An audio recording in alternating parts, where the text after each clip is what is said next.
we literally need to have plans in place, and you can start whispering is the way I characterize how we, how CFOs, how I, as someone who can help them navigate the day-to-day complexities of reporting and analysis and information to the business, right? Hello, everyone, and welcome to another amazing episode of Sphere of Success, the podcast that looks at challenge and adversity in business and how we can alchemize that to success, positivity, growth, and innovation and creativity. And today I have an expert. He is called the CFO Whisperer. Yes, indeed. And it's Ken Merritt, and I'm going to read all about him for you on his bio because this is a very interesting gentleman doing a great job. So Ken Merritt is the founder and managing partner of Merritt Advisory Group. He is a strategic leader with a unique combination of broad enterprise strategy expertise, deep functional prowess, and world-class financial acumen. His specific expertise includes helping executives align organizational goals, functional capabilities, and personal leadership gravitas. Kenneth has worked extensively in financial services, consumer and industrial products, and private equity. He has served as an advisory leader at Korn Ferry, Deloitte Consulting, and Accenture. He is a frequent speaker and strategic facilitator for conferences, universities, and leadership meetings. Kenneth earned a Bachelor in Science in Accounting from the Willie A. Dees College of Business and Economics at North Carolina A&T State University and achieved a Master of Business Administration in Finance Strategy and Marketing from the Kellogg School of Management at Northwestern University. Welcome, Ken. It's great to have you on the show. Deborah, thank you for the introduction and more importantly, having me here. I've been looking forward to this. Oh, me too, me too. So, I don't know you as a little boy. Did you ever say, my dream is to become the CFO Whisperer? I'd love to hear what got you into this line of work and what is so passionate about what it is that you do. It's funny, like most little boys, I dreamed of being a professional athlete, like, you know, a basketball player was my thing. But then I was wise enough to see that my dad was 5'6", my mom was 5'3", and realized it was not going to happen.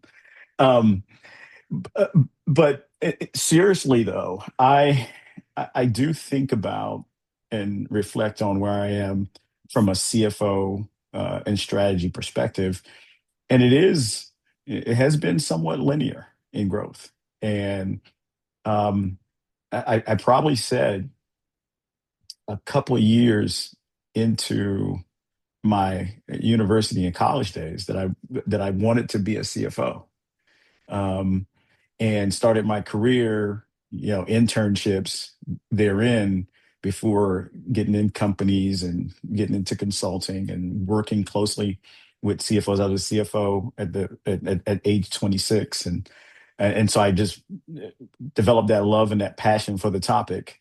Um, and little did I know that I the learning part would be almost infinite. And so getting to hone my skills to learn different aspects of it, from the internal, leading people, the accounting and finance, to the external, navigating uh, external stakeholders like banks and board of directors and all those customers certainly would be part of that journey.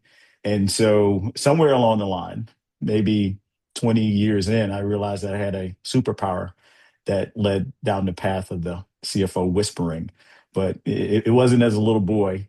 Though it was linear, it probably took me 20 years to realize that I could do it and be it. Well, my philosophy in life, and I wasn't the first to coin this phrase, but if you do what you love, you never do a day's work in your life Yeah, because it's a passion, it's a joy, it's something that you, instead of getting that sinking feeling on a Sunday, you're actually thinking, yay, I get to do what I love tomorrow. So, yeah. yeah, and it has been a love relationship. I mean, I simply have enjoyed literally every moment of it, even the tough, high stress, high demand times, whether it's part of a merger and acquisition deal or um, uh, working with a turnaround company or a troubled CFO and kind of making their journey better. It's all been a labor of love, and it sparks my passion every day. Oh, that's fantastic to hear, and the people that you help along the way, because I do Mhm. believe that your passion it rubs off on people, Mhm.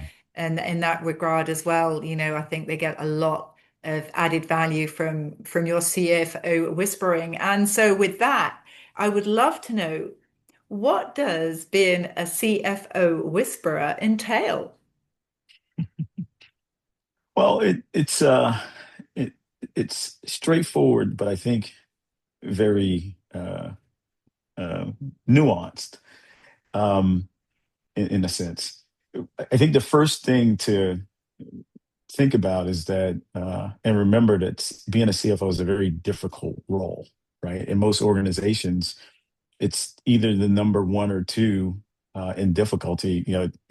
Most of the time it's the CEO job that's obviously the hardest, but there are select situations where CEOs are, uh, on cruise control and master, and then the CFO role, and it might be kind of equally, if not more tough.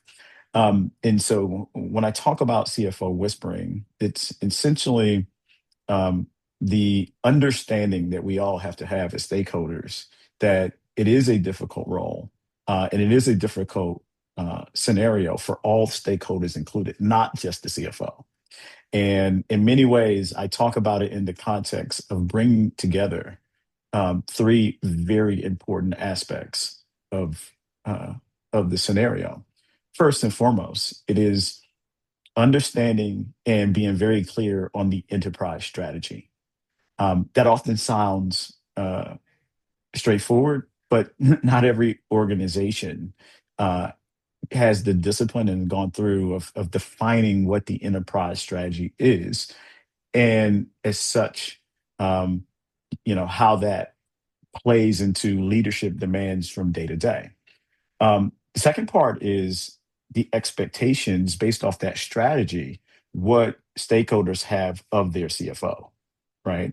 Because, and by way of example, if you're an organization and you expect to rapid growth, you're a hyper growth organization, maybe experiencing 20% or more or plus, you're going to need a CFO with some transformation capabilities, some strategy prowess, not just someone who has traditionally been an operator, an operating excellence, more focused on efficiency and effectiveness. Growth is the uh, the thesis of the day, and so expectations from those stakeholders is the second piece, and then the third is the real value proposition of the CFO.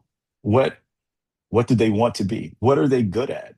And does their skills um, match the enterprise strategy, the expectations that the stakeholders have, right? Because when those three things are in sync, um, success rate goes way up.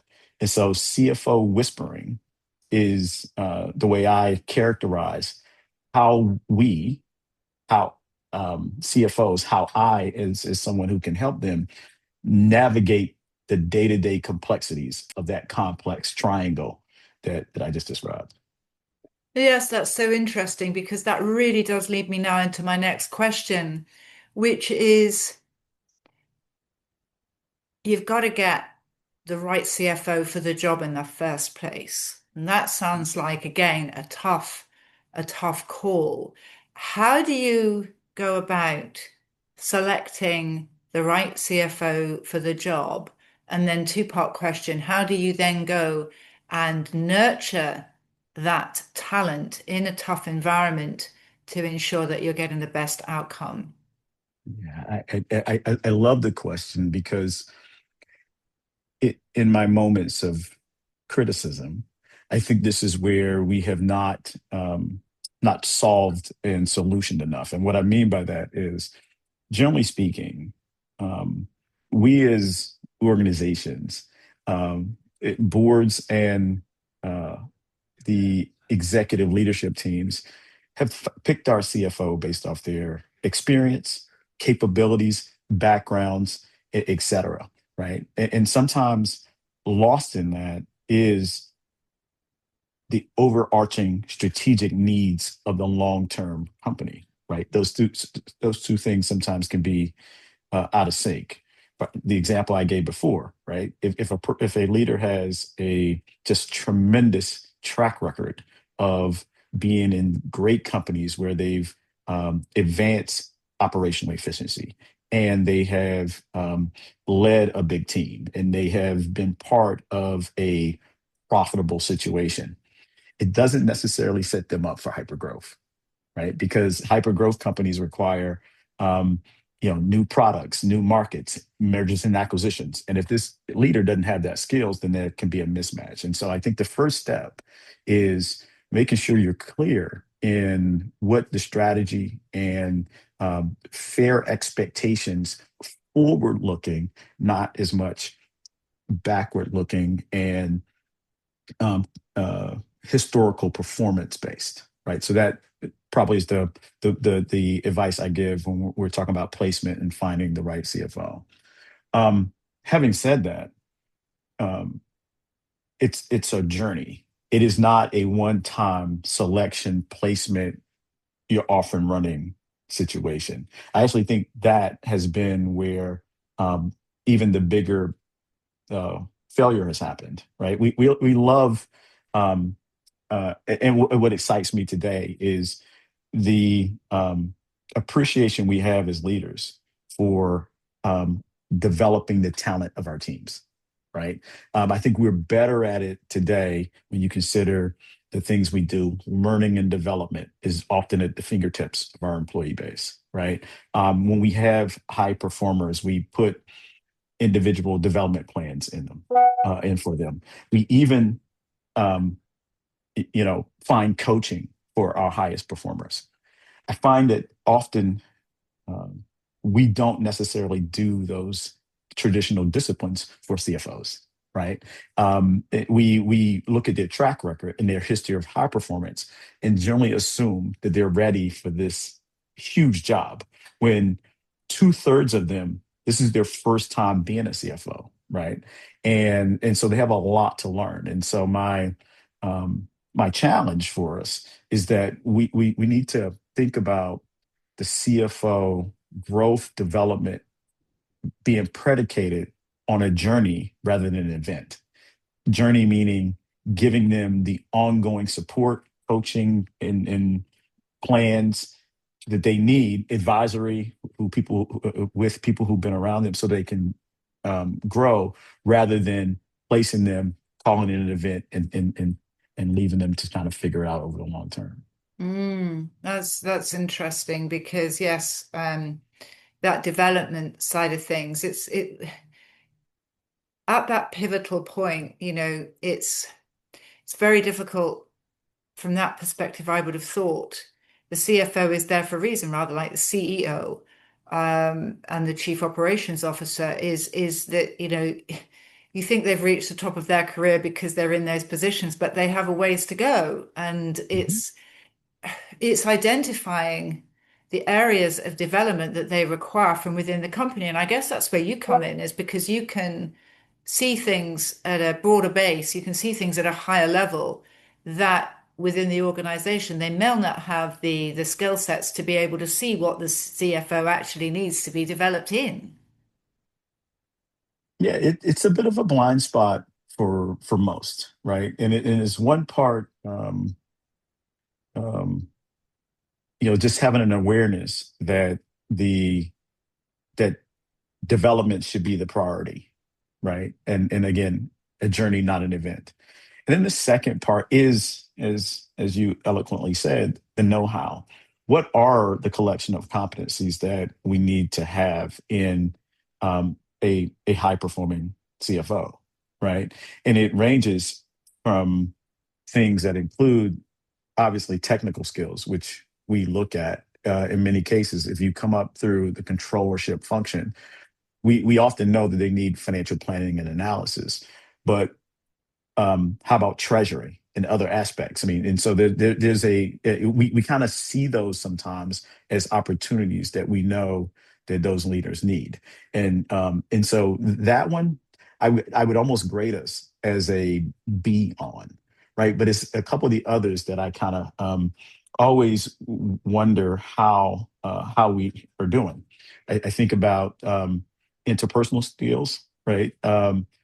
Professional skills, and then leadership skills, right, are the other three that I kind of often talk about. Interpersonal, sometimes when we grow up in finance and we don't necessarily we spend large amounts of our time, working in the finance function with our teams, not necessarily in the business with customers, sales, operations. And so that sometimes is when we get a new CFO, that's new for them, right? That's new for them to have to hone those skills and and how to do that with the proper charisma, right? The proper relationship building that is required of an executive, right? Not that of a, say, senior director, right? Or even a VP.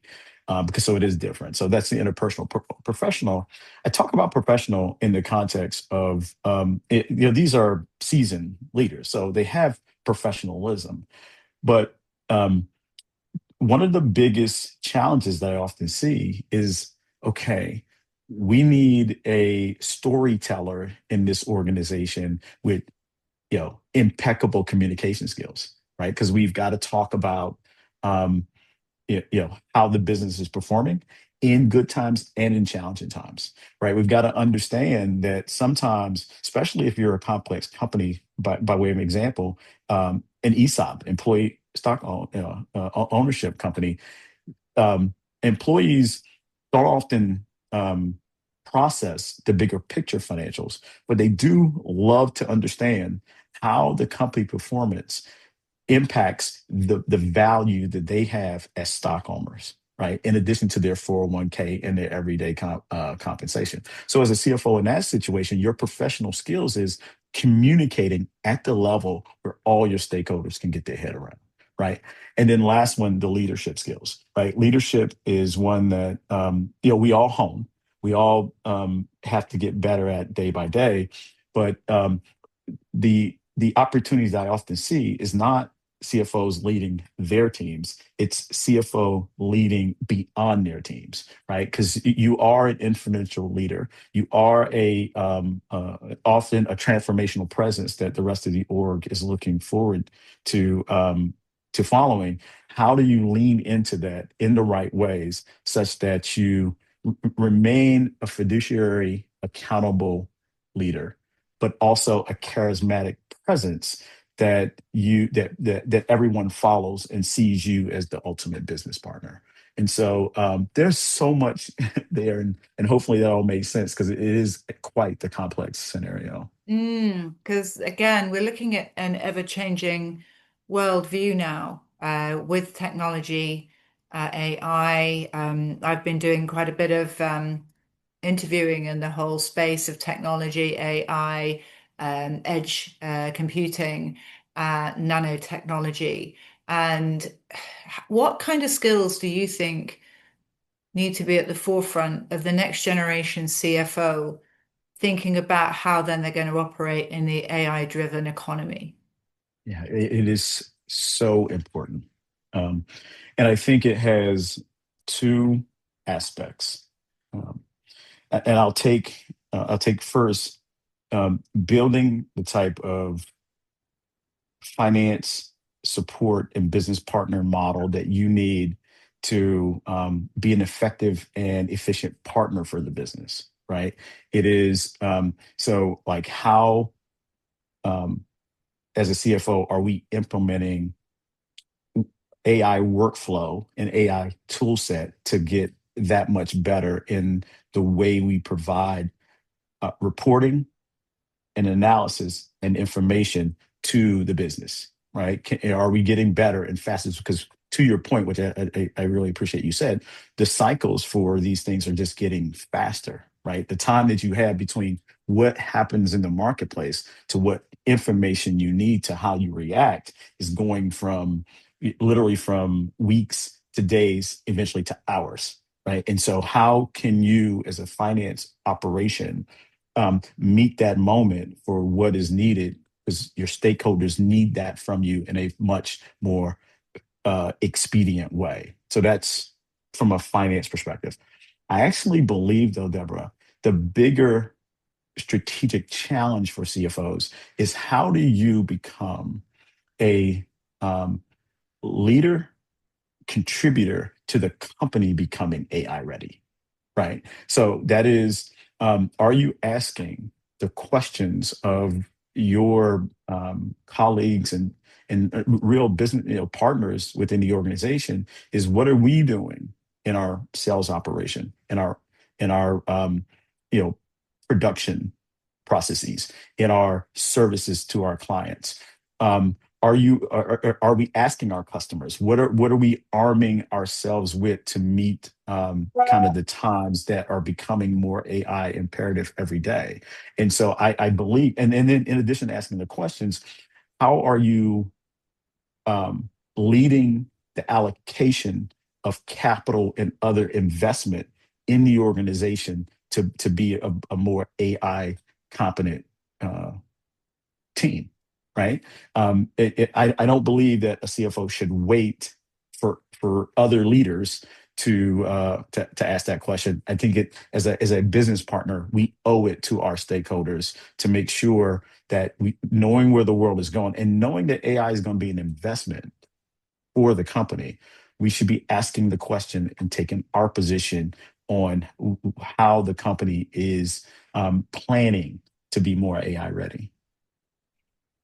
It's, yeah, it's a very interesting scenario. And one, there's not, showing my age now, but I kind of grew up in the age before PCs and all of that. Mhm, mhm. And I suppose at that time, the big thing was, well, how do you make your business, you know, get the right IT equipment, get the right computers Yes. in, get this, Mhm. etc. And isn't it, it's great that it's coming into this generational way of thinking with AI. And now thinking about, let's change a gear change here because you very much have a broad capacity to help develop and nurture CFOs. And one of the things that I know that you're very good at is how you look at the multi-generational interplay in the workforce with Mhm. regards to the CFOs and the up and coming CFOs. How do you make that balance between leading teams of the older generation CFO and Mhm. then helping your newer people to come up the ranks in a way which is blended and harmonious? Yeah. I, I appreciate that question because I do believe it is a top two or three challenge for CFOs in finance over the next 5 years, right? Um, and I think you have to approach it from two levels. I think you have to go top down and bottoms up, and the reason I say that is I look at the generation that I mean, I'm in my mid 50s, and I grew up in. You mentioned dating yourself. I mean, I think when I first started, we were on Lotus and not even in Excel, operation yet, and so we had to learn that over time. There are a number of professionals who started with me in the 90s who haven't retired yet because not of retirement age, who are making their way through accounting and finance, right? And so they've come up. through the ranks with tremendous uh, skills, and more than anything, institutional knowledge, and you can't replicate institutional knowledge, right? And know-how. They know how the business works. They know how, where revenue and where costs and those things sit within the org. So you must and should always respect that.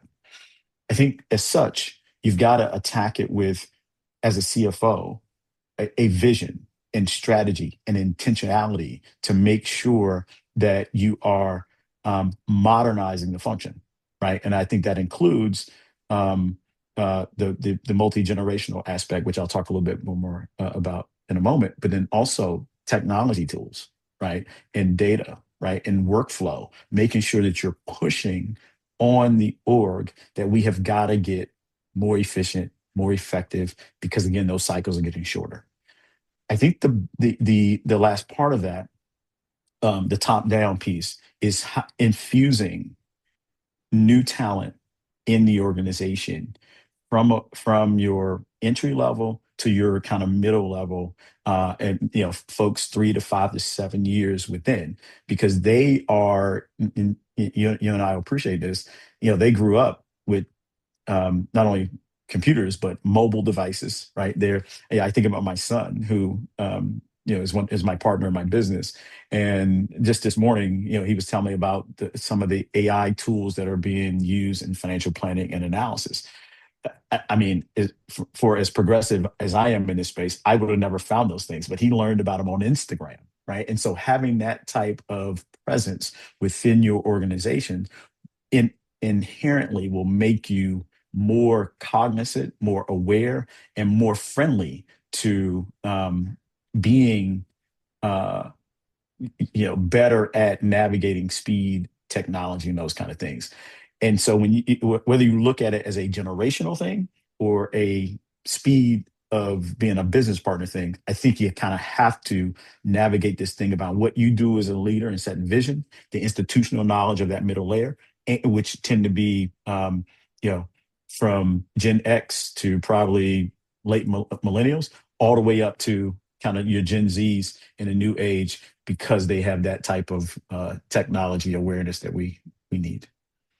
And from a practical, can you give us anything that you can practically implement to actually perhaps give us a little bit of a cheat sheet on Mhm. how that can actually work in practice? Because it's Mhm. okay in theory, but then you Yep. have a decent sized organization, there could be friction. How do you Mhm. make sure that you've got that communicated and ways to be able to do that?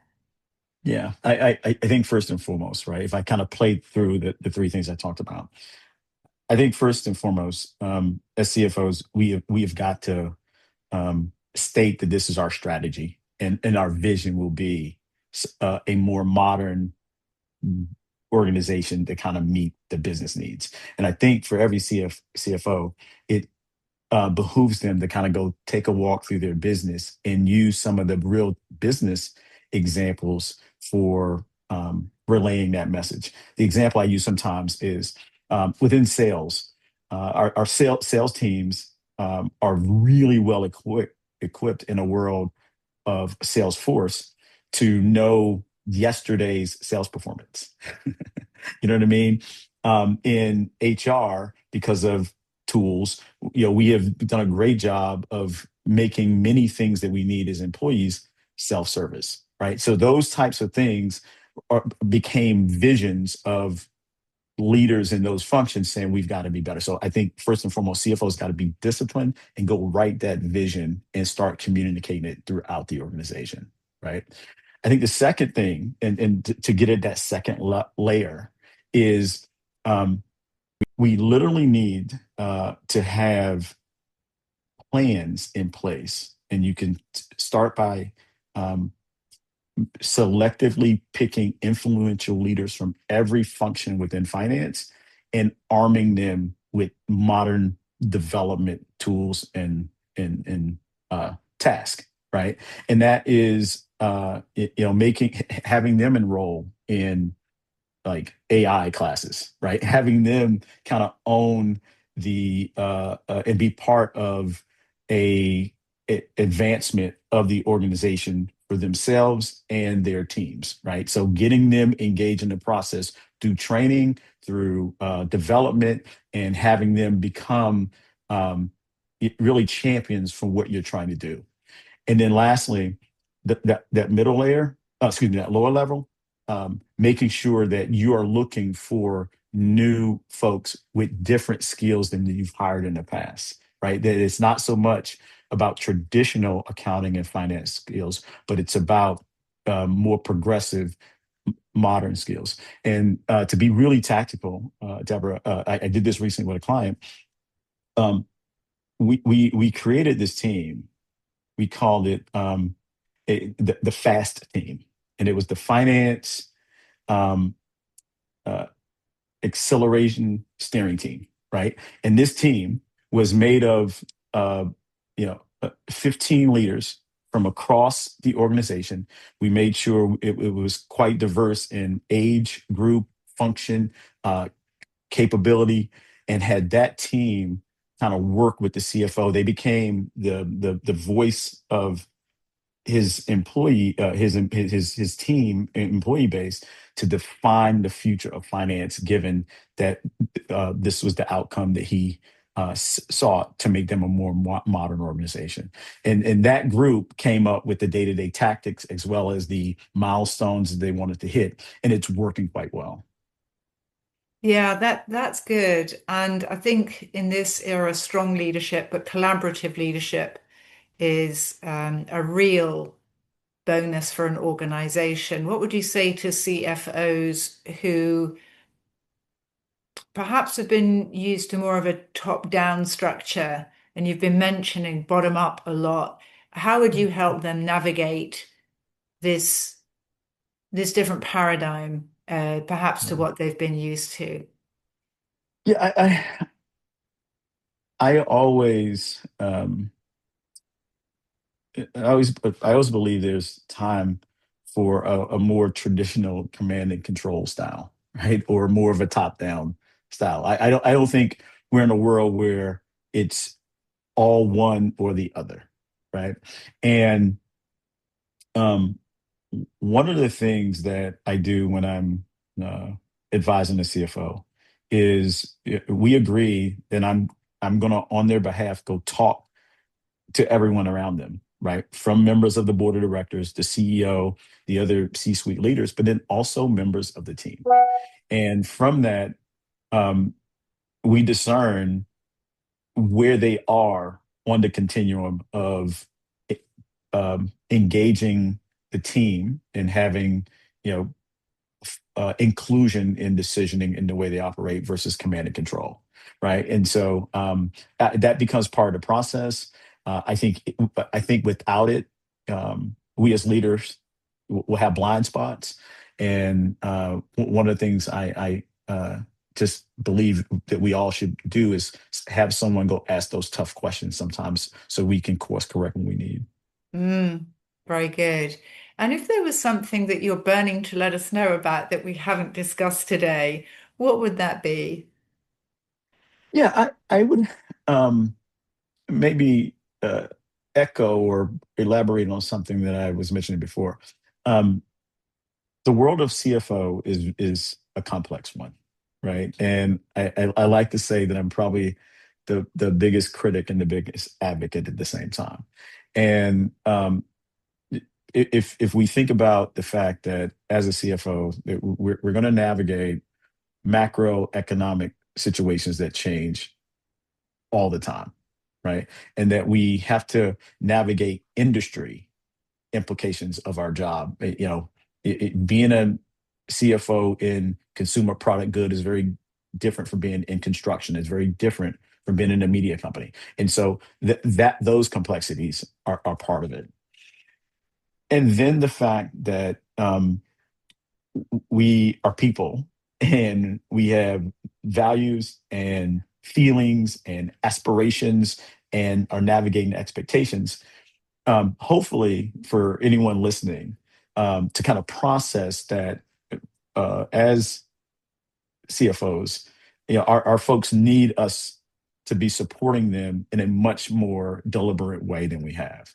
And CFO whispering isn't about me per se. It's about how do we lean in to help a very important business leader in our kind of broad commerce meet the moment in what is a very dynamic time. And so, to the extent that we can do that, I just believe it makes life so much better for all of us. Wonderful. Thank you so much. And how can people get hold of you, Ken? Yeah, you can reach me. The website for Merit Advisory is Merit dash advisory. That's MERRITT dash ADVISORY.com. Merit Advisory. Um, and I'm also on LinkedIn. We're on LinkedIn and Facebook if you want to find us at kind of that same address. My Kenneth Merritt is my name on LinkedIn, so I'd love to hear from you. And if there's anything that we can do, exploratory, is we welcome those kind of things. And so don't feel like you have to even have your questions uh, clear in your mind. Often we can help you organize your thoughts and see if we can help. And we'd just love to hear from you. Wow, thanks, Ken. And the great thing is, you've got such a broad element of your skills base and your knowledge, and you put it in such a way in which is very easy to digest, very easy to understand, very complex situations, but actually very easy to understand, which I always think is the mark of a great communicator, to take things that are complex and make them easily understood. And you're very warm and welcoming. So people, please do be in touch with Ken. Have a chat. It's Kenneth Merritt, Merritt on LinkedIn. And he's across the pond. But do you just deal with the States, or is there something where No. you're international? International. And what I found is a lot of what we do resonates quite well in the European markets. And so I'd love to hear and love to work more on your side of the pond because I've enjoyed the interactions and look forward to those opportunities even more. Fantastic. Thank you so much. And for anybody who's not quite got that, we'll have everything for getting hold of Ken in our show notes as well. So thank you so much, Ken. It's been a pleasure to have you on the show. Deborah, thanks for having me. All the best, everyone. Ah, thank you. And everybody, yes, likewise from me. Thank you for listening and for watching. And next time we'll be with you very, very soon. Be successful and like, comment, subscribe, and share because it's great to get this episode out to the people that really do resonate. Thank you so much, everybody. Be successful. Bye bye now.